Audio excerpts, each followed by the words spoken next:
weltare ɓiɓɓe fulɓe andu diine maɗa fedde heblo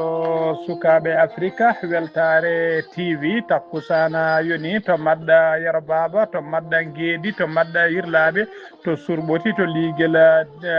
luggela purela to wendu amadouru to ligela dede to mbol khalifa to tufde makam to jabala julliji to lekkela garasa to beelela gawdi ko on takkusan juula ha to dingrela ali bolo ha to dingrel baydi bocara kane ko on takkusan kadi juula ha to dingrela ceerno amadou sela to likseyba guural yara ko taari ɗum kala ene jeeya e gardiɗi kabaruji men to leydi Mauritanie wuula meddu ko joguiɗo kongola laamu woni porte parole du gouvernement o holliri tigui wonde dadiɓe leydi ndi ɓe jiiti carburant kewɗo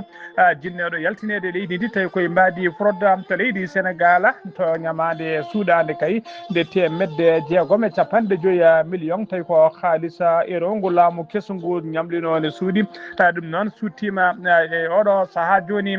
suttima tigui e oɗo saaha joni ko ɗum woni ko yardete café ata e kala e nder leydi Sénégal to leydi Mali bilan tawi ko maynoɓe étage mo era plus 4 étage jannoɗo e yimɓe nder leegal bitegal Daoudou Bougou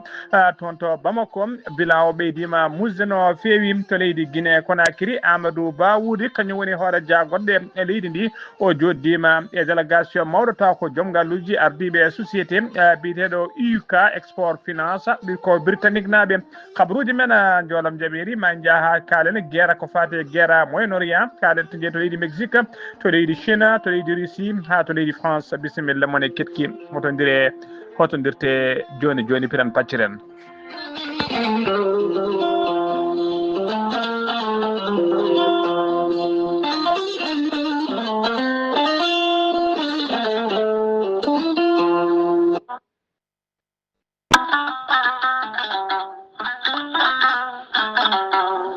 gorel te ko aadi yanke mo firtata aadi e jayde weltare tv gorel te ko aadi yanke ɗoftowo ɓen safrotoɓe e muɗuma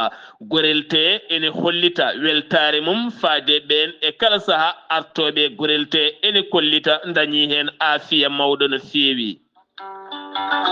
gorelte ko haako moƴƴo iwru ko tokkore dinnoro ari ko wallude e safrude ha moni kala daña aafiya muɗum on joguiɗo AVC cardiaque ƴiƴam dogata e ɗaɗi mum ɓandu jaaɗoru ɓandu wuloru neɗɗo tuƴiɗo mo nangata taare kala mum de gorelte ene humta on haaju gorelte noon sa yiɗi andude ko jangta e mum ko kala jahata koto Google mbaɗa www.gorelte.com ma jangan hoorema kala gorelte an tuƴiɗo donkuɗo yaade juma e jama ni jokkoyde enɗam kala musalla ɓandu no fotiri kala gorelte ene momta ha laaɓa e ballal jomiraɗo o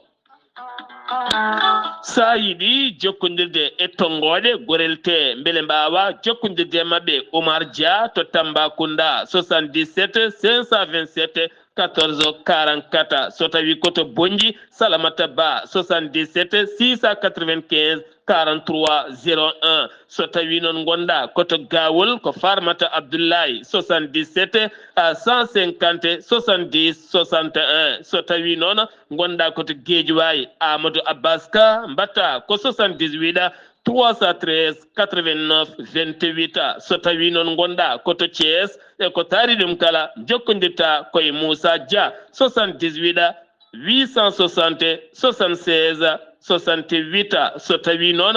gonda koto leydi Mali to wiyete Melga Mali jokkodirta koye Abdoulahi Diallo mbatta ko 00 223 72 49 30 07 so tawi noon gonda koto leydi France jokkodirta koye Haruna Ngayda 06 50 99 64 43 so tawi koto États-Unis d'Amérique gonda jokkodirta koye Abousso Kawral Fouta Business +1 34 77 01 56 77 musidɓe tedduɓe gorelte kawis ɓolo e muɗuma kettode kaburuji mon e demgal pulaar Afrique Asie Europe Amérique Moyen-Orient Océanie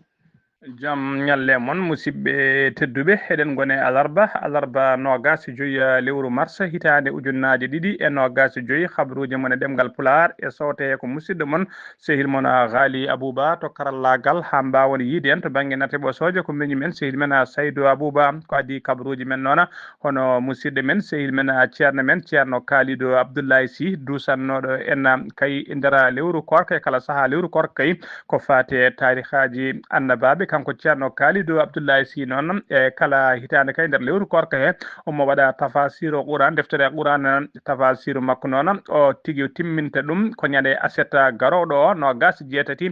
lewru marsa ndu gonɗen ndu caggal juulal takkusan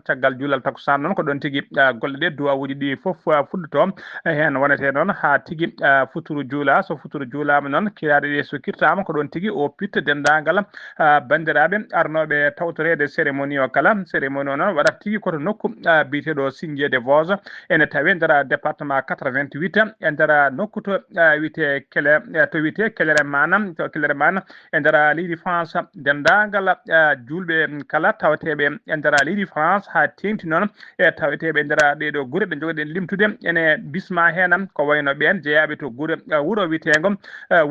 witego Gérard Mai e ɓeɗo wuuro witego Mobelia e to wiyete Strasbourg wondude wuuro witego Maylouse tawateɓe to Saint-Louis tawateɓe to Nancy tawateɓe to Belfort ha to Paris kala ko noon kadi dendagal bandiraɓe tawateɓe toon to Toli e to Thio e to nokku biteɗo Évro ha to Havre kala e to nokku biteɗo Cergy e Mantes-la Jolie dendagal ɗeɗo guure kala julɓe mumen ene bisma tigui e timmode ndeɗon tigui deftere Qouranil Karim tawi mbiɗen yubbinta ɗum ko musidɗo men sehil men ceerno Kalidou Abdoulaye Sy gorko mo Soringo tawateɗo ɗo saaha joni toon to leydi France ha joni koye on fannu keddoɗen hono khalifa diine mo jeddi godani on woni ceerno Kodda tawateɗo toon to Mbagna ceerno Kodda noon kala hitande kay so oɗo saaha yonti mo heewi yuɓɓinede ko fate ziyara tawi ko ziyara annuel mo mbaɗantamo hitande hikka noon ziyara o waɗata tigui ko ñande 11 lewru avril darto ndu toon to Mbagna dendagal guure taariɗe Mbagna kala ɓe Mauritanie Sénégal dendagal guure kala ne bisma hen dendagal almudagal dendagal julɓe e kala biyaw ashhadu an la ilaha illallah ne bisma tigui e oɗon ziyara mbaɗo mbiɗen ñande 11 toon to Mbagna ha joni habruji men demgal Pulaar to guendi Mauritanie keddoɗen gam kay jogade kulhuli kay joga hebde ngakkere ko fate carburant e yidde ustude kadi consommation carburant e nder leydi he laamu ngu noon rokkiri yamirore dendagal fonctionnaire uji joguiɓe autoji ɗi hinde 4x4 woni tutere tawi ko autoji laamu kamɓe kala nde ɓe garata ɗin autoji kay ɓe joƴƴina cuftere mum ɗin autoji kay natta gollade ha diwa oɗo saaha joni joguiɗo autoji tokosi noon ene wawi hutorede walla joguiɗo auto mum tawi noon ko autoji laamu ɗi hinde 4x4 kanji kala jamirama kay nde ɗi dartoto ha diwa oɗo saaha joni foof noon koye peeje kay ƴettade gam hulede guila hebde ko fate ngakkere carburant ɗum noon ko caggal kay guerre tawateɗo oɗo saaha joni toon to Moyen-Orient koye ndina mbadi noon jaagogal kalfinagal ko fate transformation numérique o yamiri dendagal gollotoɓe makko kala nde kamɓe kala noon mataw ko marɓe ɗiɗon autoji ɗi hinde 4x4 nde ɓe tottita hakkileji ɗi secrétaire général woni kolal kuuɓal ministére o so wona noon tawa kay ko keɓɗo autorisation tawi hay ɗum ne tawi ko haaju ɓurɗo tidde no feewi ko tan foti hutorade ɗina autoji ɗi hinde 4x4 nde yimɓe noon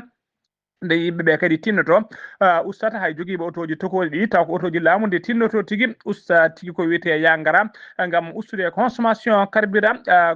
kuulal ngal noon ko alarba hande nogas joyi lewru mars 2025 ngal fuɗɗi guila 8h kala noon mo hormaki kuulal ngal kay nanguiraɗo ene jogui autoji laamu ɗi hinde 4x4 tawi alda e autorisation koko rewnete lawol ha joni ko leydi Mauritanie keɗoɗen joguiɗo konngol laamu woni porte parole du gouvernement mo leydi Mauritanie biteɗo Husseini Wula Meddou o holliri tigui wonde dadiɓe halfinaɓe ko fati en nden ka e kisal leydi ɗi ɓe mbaɗi saisi woni ɓe teeɓima yoɓe teeɓinoma yontere mayde nde kene qime ha 150 tonnes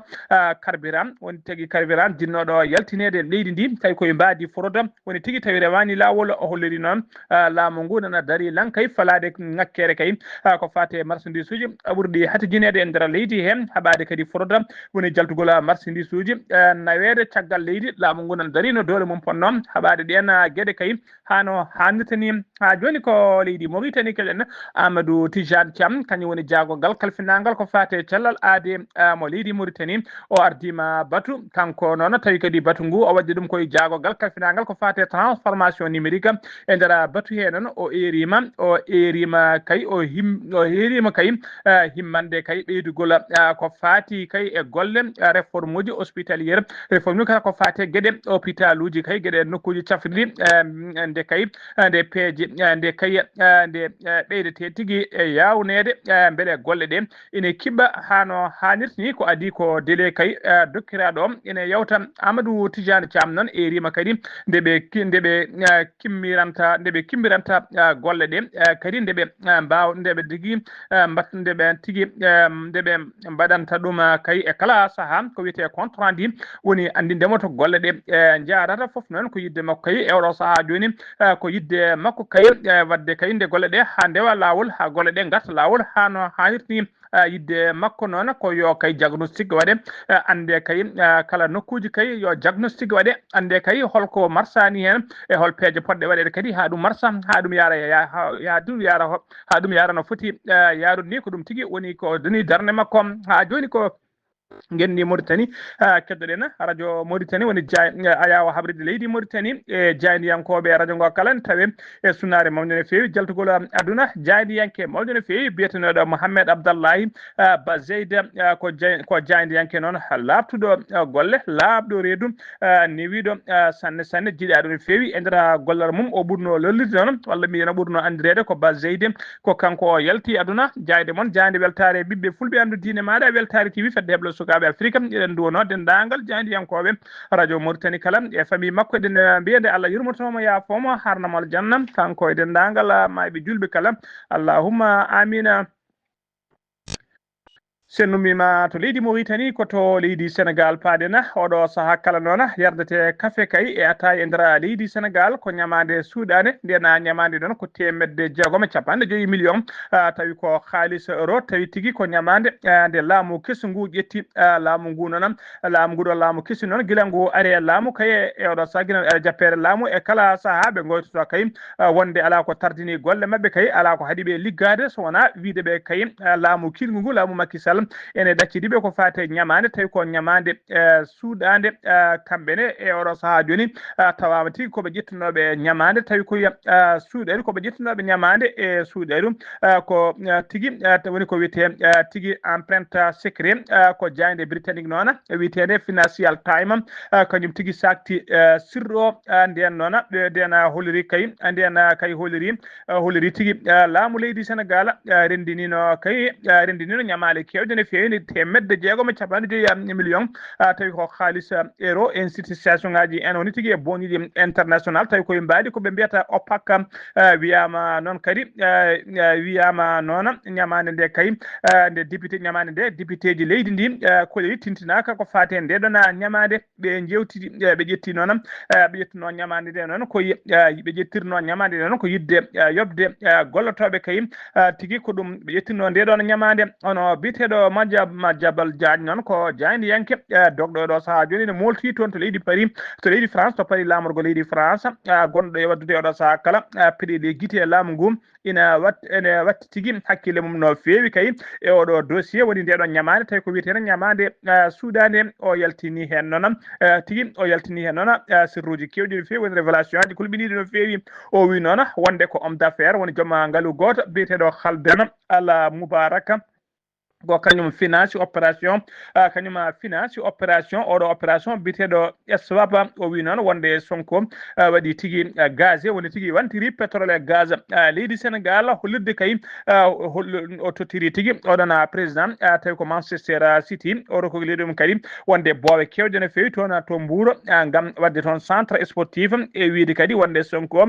yidde kay ko plage toon ɓiyum tawi ko ɓiyi ko betto koyngel fugo koyngel woni footballeur procureur kanko Madiabula Diagne non o holliri tigi wonde o heɓi copie e ɗiɗon dossier ko Ousmane Sonko kay sifodirno e joom ngal woni homme d'affaires émirat najo woni directeur émirat arabe uni o sikki o wi noon wonde Sonko wondi ko propose no diyal woni tigi business total mo business o noon total mum ene diyal on qime ha milliard uji jeeɗiɗi piccal capanɗe jeeɗiɗi e joyi woni 7,75 milliard tawi ko xaalis dollar e mbadi projet ji ɗina projet ji noon ko ni lelori o holliri ko fati projet ji logement ne tawi hen ɗum jara mum ko 2 milliard tawi ko xaalis dollar so tawi ko projet ji raffinerie or ɗina projet ji noon ko 1,5 milliard dollar so tawi ko projet ji noon infrastructure to Diamniadio to ɓe mbiyata DGPI ɗum ko 1,75 milliard dollar so tawi ko projet mo ɓe mbiyata Promoville ɗum ko 1 milliard dollar so tawi ko projet ji pétrole gaz ɗum ko milliard e feccere woni 1,5 milliard tawi ko xaalis dollar hono no holliri kay on biyeteɗo Madiambal Diagne tawateɗo Diagne yanke oɗo saaha joni tawateɗo toon to Paris laamuɗo ko leydi France ha joni ko leydi Sénégal keɗoɗen Diagne witende Libération holliri tigui e nder jamma goto kene wona 1,143 milliard tawi ko franc CFA sortama e tigui e compte uji clieneɓe tawi ko clieneɓe boña banque biyeteɗo IBA Sénégal boño noon boño noon yinno tigui yinno ko sudde oɗon kabaru ha enquête o hiɓa ɗe puɗɗima noon caggal noon enquête o yimɓe ɗiɗo puɗɗima hen teɓede juuɗe mumen tawama ene moddi hen e nder jamma goto ɓe kolliri nder ɓe mbaɗi piraté systéme bancaire o haaɓe mbawi wadde ujunnaje 3,421 tirande woni retraite haalis tawi koye haalisaji e nder guichet ji automatique banque nder guichet ji kewɗi ɗi jiiɗa kerol jiiɗa cirol guila to Dakar ha to Thiès ha to Kaolack kala e nder jamma goto mbiɗen ko ujunnaje 3,421 retraite woni tirande haalis woni koɓe mbaɗi hen haaɓe mbawi tirade oɗon haalis kene qime ha 1,143 milliard tawi ko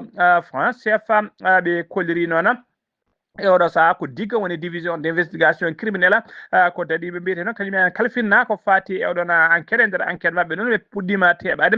sagataɓe ɗiɗo kala tawama ko Sénégal naaɓe ɓe nanguiɓe noon koye saaha kay ɓe jinno yaltude leydi ndi ɓe jinno kamɓe kala noon ɓe mbaɗama e oɗo saaha joni defere yesso parquet ko talata hanki o hewɓe kadi nani jiile e oɗo saaha joni tumaɓe kay juuɗe mumen ene moddi e oɗon réseau tawi ko piradde compte banque ruji ha joni ko leydi Sénégal keɗoɗen Bassirou Diomaye Faye ko hoorejo leydi ndi omo tawi jillu makko toon to Madrid laamugo leydi Espagne ko jillu gollal noon kadi ko jillu cehilagal jillu ngu noon ko alarba hande 25 e alkamisa janggo 26 lewru mars o fuɗɗima joddade toon noon e joom ngaluji ardiɓe société ji entreprise uji o joddima toon e ardiɓe société biteɗo GB Fond e ardiɓe société biteɗo RIU hôtel wondude e resora wondude ɓe cifodiri noon ko heewi no feewi ɓen noon e ɓeyda investissement wonde tigui addude koppireje mumen e nder leydi Sénégal ɓeydude gollade e nder leydi Sénégal so tawi ko GB Fond kañumen kay déjà ne tawe tigui e nder leydi Sénégal kono kolliri tigui ma ɓeydu investissement mumen e nder leydi hen ha tengti noon e fannu ndema taw ko ndema local woni agriculture local e fannu kadi ko wiyete nutrition woni tigui haraduru e to banggue santé alimentaire woni tigui moƴƴinde ko fate gueɗe ñameteɗe e nder leydi he so tawi ko groupe biteɗo RIU ɓe noon kolliri wonde ma ɓeydu ñam ma ɓeydu kay ko fati ma ɓeydu kay ko fati tigui ñaade to banggue hôtel aji e nder leydi Sénégal beele kay eɓe ɓeyda ko fati ɓeyda fodde tourisme en e nder leydi Sénégal hoorejo leydi ndi noon ma joddo toon kadi e roi Philippe woni roi leydi Espagne ma o joddo toon kadi e gardiɗo leydi ndi woni gardiɗo jagoɗo leydi ndi mo leydi Espagne kanko Bassirou Diomaye Faye noon teskama kadi o joddima toon e ɓesgu Sénégal naaɓe diaspora naaɓe hewɓe kay jalti o wawi joddade men hettade kay hol caɗele men e hol tigi doléance uji kollirimo ha joni ko leydi Sénégal keɗoɗen Yacine Fall ko jaagogal kalfinagal ko fate ñawoje woni ministre de la justice mo leydi Sénégal omo tijja alkamisa janggo no gas jeegom lewru mars to kaso woni tigi to mbiyata magga maison correctionnelle maison d'arrêt de correction mo Mbour ɗum noon ko kaso mawɗo mo Mbour o addu toon noon e délégation timmuɗo no fewi tawi ko gollidiɓe makko toon to ministére o oydino yaade noon koto o yiidi to noon joddade koye ɓen tawi ko halfinaɓe ko fate ñawoje e nder falde Mbour caggal ɗum noon so gayni nden jonde o yaha yettoyade toon to kaso juuroyade ɗina prisonnier ji sokaɓe toon yidde makko noon e yidde laamu ngu kay ko ɓeydude ko fate moƴƴugol ko fate moƴƴitinde gonka ɓen sokaɓe e moƴƴitinde kasoji e nder leydi he kala ha jomumen mbawa hebde haqqeji men hano hannirta ni ko adi Mbour noon kanko tigui Yacine Fall teskanoma tigui o yettinoma to waɗino visité to kasoji ko wayno to magga mo Révis woni kaso mo Révis o yeyino kadi to kaso camp pénal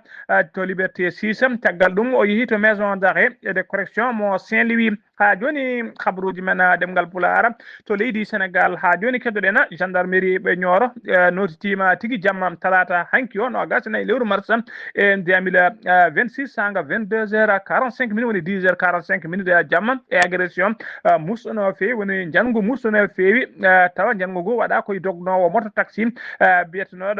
biyeteɗo Babacara Thiam ko sagataɓe ɗiɗo noon kollirno tigui ene jiiɗi luwdemo yo nawɓe wuuro to wiyetego Diamou Guene tawtengo nder commune mo Dar Salam nden noon ɓe pawima jolniɓe dow moto ɓe jeehi tigui haaɓe jalti wuuro seeɗa ko ɗon tigui ɓe mbaɗimo agressé ɓe jaltini jaseje mabɓe e labɓeje mabɓe ɓe coppimo coppigol musgol no fewi o dartima dole makko ponno kay ɓe mbaddi porɗi kewɗi no fewi caggal ɗum noon ɓen agresseur ɗi mbawi soppudemo jaseje ɓe gañimo e hoore ɓe gañimo kadi e ɓugu caggal ɗum kadi junggo makko ñaamo peɗeli ɗi ɓe taƴi ɗum ha tigui boni no fewi ɗon noon ko ɗon tigui ɓe mbawi dogde ɓe jaade e moto caggal noon gendarme ɓe nani ɓe mbawi tigui uddidde hen loskoji mabɓe tawi ko brigade territorial mo Nioro ɓe jiiti moto o noon ene mofta e nder ladde tawi ko dow route national numéro 4 tolno commune mo Ɗayba Diassene Bocara Thiam e oɗo saaha joni tawi tigui waɗama évacué to hôpital omo tawi juuɗe safroɓe enquête noon ana jokki hen beele ne ande kay wat boniɓe wannoɓe ngalɗo badal kabnigal no fewi ha joni habaruji men demgal Pulaar seno mbima to leydi Sénégal koto leydi Mali padenam huɓere étage tawi ko R+4 wonnode kay mahede yannode e yimɓe e saaha kay bilgo ñande aleta ɓennuɗo ɗo ha waɗino yimɓe ɗiɗo mbasino hen pittali men bila maɓe hen ɓeydima musde no fewi saabu goskiji nayyi joni jiitama e nder lessa ɗoɗe he jiitama e oɗo saaha joni bila ko wasi hen pittali men ɓe kawri sagataɓe jeegom fadde kadi kene ɓuura yimɓe nogas barmi hen yimɓe ɗiɗo kadi ha e oɗo saaha joni ko ronkaɓe yitede woni ko wiyete porté disparu tan ha noon wanno koto legal bitegal Daouda Bougou e nder tawe ene ngal tawe nder commune 5 mo Bamako ko leydi Mali keddoɗen ha joni jamma hanki o sanga 1h30 police tawi koye gardugol contrôleur principal de la police biteɗo Dramane Keita e jippima tigui en surprise tawi ko bettere e nder club goto club biteɗo club Roche tawateɗo tigui to AC 2000 tawateɗo to AC 2000 addiɓe toon noon ko haɓade kay koye mbadi haɓade ɓen hutortoɓe ko wiyete chicha noon woni tigui yimɓe hewɓe kayne keewi hutorade ɗum tawa kadi ko tiwo waɗi ɓe mbaɗe hen simme o eɓe pooɗa ko ɗum woni ko laamu ngu haɓade joni saabu ko interdit e nder jokli leydi he kala nden ɓe jettima noon ɓe tawi toon tigui yimɓe hewɓe no fewi e nder oɗon club ene timmo kay oɗon chicha ɓe mbawi teɓademo bila o noon ɓe kolliri tigui wonde ɓe tebti toon ɓe tawi toon 37 appareil tawi ko poɗirɗo chicha complet wondude tigui carton ngaji 3 charbon ɗeɓe kuɓɓirta on chicha wondude e carton tawi ko arom woni tigui cuurayuji e taba e simmeji mbaɗeteri e nder on chicha ɓe teɓima kadi 17 neɗɗo teɓama ɓen 17 noon hen 17 ko rewɓe joyi ko worɓe joyi heddiɓe ko rewɓe ɓe e nder 17 ɓe kadi ɓe kolliri 17 ko malinaɓe ko goto woni koɗo jeeyaɗo toon to leydi Ghana yaɗo saaha joni kamɓe kala eɓe tawi juuɗe laamu habaruji men demgal Pulaar sen nummima to leydi Mali koto leydi Guinée paɗen Amadou Ba wuuri kañum woni hoorere jagode laamu leydi Guinée talata hanki o no gasna ya lewru mars 2026 o joddima no jansindira bureau ji makko e délégation timmuɗo tawi ko au niveau tawi kadi ko investisseur on joom ngaluji britannique naaɓe tawi ko ardiɓe société biteɗo UK export finance eɓe mbi ɗum kadi i kefa jonde nde noon waɗi tigui ko toon to primature woni to bureau ji makko to Amadou Ba wuri noon holliri tigui wonde Guinée kay wonde Guinée ko leydi witinde open for business woni tigui ko leydi weldi wadde business ne feewi o bismima kala joom ngaluji kay yidɓe ɓamtade ƴellitade nde mbawa tigui arde wadde business mumen e nder leydi hen ha mbawa yitade koye mumen leydi ndi kadi ƴellito hen hano hannirta ni habaruji men ɗemgal Pulaar habaruji men takkusan juulama ha to galle ceerno Amadou Tidiane Alpha Mamadou Sile Bato Moderna kon takkusan juulama ha to galle ceerno Abdourahmane Dia PK 8 Noksodo ha to galle ceerno Yaya Bato Richard Toll kon takkusan kadi juula ha to galle ceerno Mamoudou Waddu to cité Assegna Yombel Dakar e ko taari ɗum kala habaruji men jolam jaɓeri koto leydi Mexique paaɗen laamu leydi Mexique holliri tigui laamu leydi Mexique ɓe kolliri tigui wonde e nder hitande 2025 mayne nde ɓe mbaranama yimɓe sappo e tato toon to dowlaji denduɗe Amérique ɓen noon mbara tigui ko taw kamɓe hen mbara koye contrôle police tawi ko police d'immigration heddiɓeɓe mayi tigui koye juuɗe police eji caggal nde nangga hono no holliri kadi jagorgal mabɓe kalfinade ko fate gueɗe caggal leydi e jokkodiral leyɗele holliri kadi o wi kadi ɓeɗo sappo e tato mayɓe ɓe kala ɓe mayi kadi koye laamu koye gartal laamu jappere laamu oɗo biteɗo Donald Trump gardiɗo dowlaji dentuɗi Amérique koto leydi Iran paaɗen ko to leydi Iran ko tigui ko hande ñalawma hande o watti balɗe 26 ko guerre Moyen-Orient o kay fuɗɗi bomboje kay ina jokki e nder région kala Israël bombardi ñalawma hande o kadi ɓe bombardi to banggue worgo Liban woni sud Liban tawi koɓe toɓɓi toon ko Hezbollah laamu Iran noon holliri tigui wonde kamɓene holliri kamɓene ɓe cuwa tawa kay andude ɓe cuwa tawa andude kay mande guerre o foti dartade ɓe kolliri noon wona dowlaji tedduɗe Amérique wona Israël wona kañum haalata nde guerre o foti dartade ko kamɓe tigui gandata guerre o foti dartade ɓe dartina guerre o dowlaji tedduɗe Amérique noon weeɗi tigui leydi Iran plan taw ko plan noon guerre o dartori en waɗi toɓɓe 15 gam no guerre o dartori e nder ɗen toɓɓe 15 nen tawe hen kay nde leydi Iran tigui dartinta ko fiyete combustible mum nucléaire enrichi nde tigui dartinta fewnude tigui oɗon nucléaire enrichi nde kadi leydi Iran nde wawa tigui uddidde ko wiyete détroit d'Ormuz tawa ɗon kadi woni naviraji kewɗi ɗon woni ndewata guila dimdude carburant ha e dimdude marchandise uji kewɗi ɓurde hatu jinede ko ɗo rewata e nder tawe e nder ɗeɗon toɓɓe goto noon e ardiɓe leydi Iran o yalti télévision biteɗo presse TV biteɗo presse TV tan ko Iran noon o holliri tigui wonde Iran dartinta guerre o so wona kay kamɓe beela dartingol kamɓe beela kamɓe Iran naɓe ɓe beela dartinde guerre o hay ɗum ne kayni taw ɓe gandi dendagal condition ngaji mabɓe kala sont remplis ko nden ɓe dartinta guerre o leydi Iran noon e leydi Israël ne jokki tigui aynodirde ko fate drone aji Hezbollah ne holliri tigui wonde kañumene ne mbaɗa attaqué kala saaha ene toɓɓam armée leydi Israël tawi tigui ko bombardenoɓe toon to leydi to sud ministre de la santé mo leydi Liban noon holliri tuggi ɗiɗi mars kay fayi oɗo saaha joni bombardement ji ɗi leydi Israël wone wadde mabɓe yoɓima pittali ujunere capanɗe jeenayo e ujunere e capanɗe jeenayo e nayo neɗɗo woni 1094 neɗɗo ko mbara tuggi ko 2 mars faade oɗo saaha joni fodde kadi to ujunnaje 319 neɗɗo woni ko barimina toon to leydi Iran to leydi Liban ɗaccon haqqe habaruji men ɗemgal Pulaar to leydi Chine paaden compagnie laaɗi diwoje chinoise biteɗo China Eastern Airlines ɓe kolliri alarba hande no gas joya lewru mars 2025 wonde ɓe ciifodiri accord eɓe cooda kay accord o noon ene jara ha 10,8 millions woni 15,8 milliards tawi ko haalis dollar tawi ko coodgol temedere goo laana ndiwa ko woni avion ɗi hinde 320 neo ɓe ciifodiri ɗum noon koye société pewno o laaɗi diwoje Europe naɓe biteɗo Airbus ɗeɗo noon temedere goo laana ndiwa ko kayɗe ɓe coodi ɓe coode Airbus livre taɓe woni tottirɗaɓe ɗi laanaji ɗe laaɗe noon ko tuggi 2028 ha 2032 e kala saaha kay ko paari kala wawa tottideɓe ha ɗuma hibba koto leydi France udditana kabaruji men Marie Le Pen ko debbo dawrugol ko lundiyanke